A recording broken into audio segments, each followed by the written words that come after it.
Okay, here goes. Quick video as promised. Got a few tools there. There's the tool, the raking tool. There's my pointing tool, double-edged tool. Putting it in, rubbing it up. My experience, the piece of wood is the best. So, a bit crude this for the video. I'd normally do it better, but the idea is that once it's in, and I actually put this in on Thursday. It's now Saturday morning, so it has gone a bit hard. But you sort of like, I push it in like that. Once it's gone, sort of roll it in, shape it best you can. Ideally, you do it a little bit softer. I have just wetted this up, so you're getting the sort of shape that you want. Now, the idea with this, obviously I'm trying to do this through the screen, which isn't ideal. But the idea is that this is hotlime, so this is 97% lime, which means lots and lots of pores. So the pores help wick away the moisture, and obviously the aggregate binds it together. But the pores in this act like a sponge, so all the moisture in that joint that's got in from where the cement's been and where the stone is,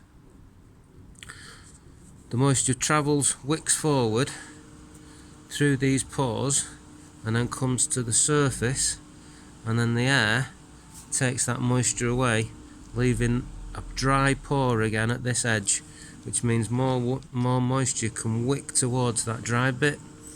So it's as it's drying, it's always pulling more water out, and obviously the air takes it.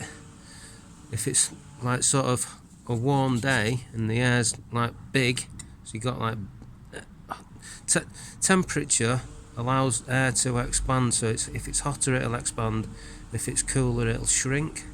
So on a warm day, it can obviously, the warm day is the hot air, so it can obviously then take a lot more moisture into it. On a cold day, it can't.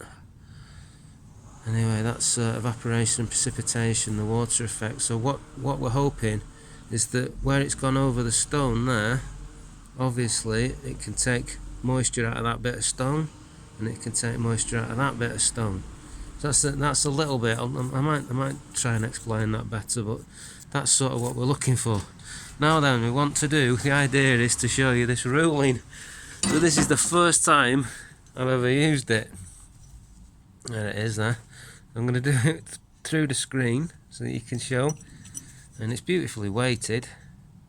It's an amazingly weighted piece of iron. But I'll try and do it, I don't know.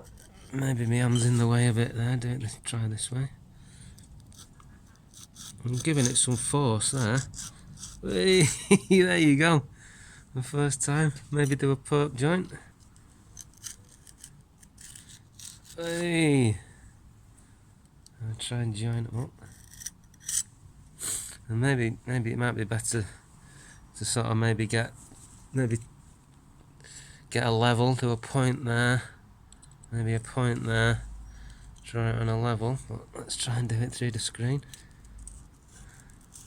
It's a bit bumpy because obviously the stone's different levels, and then maybe, I don't know how they did it obviously, but that sort of picks the joint out a little bit. It's maybe not right. And I think these bits here, maybe get there's my brew, get a churn brush, and instead of everybody else, or what we were always told us to beat it back like that, and maybe just use the turn brush to get rid of the burr.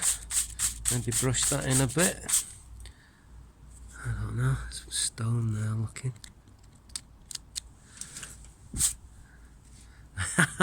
Anyway, that's the first attempt.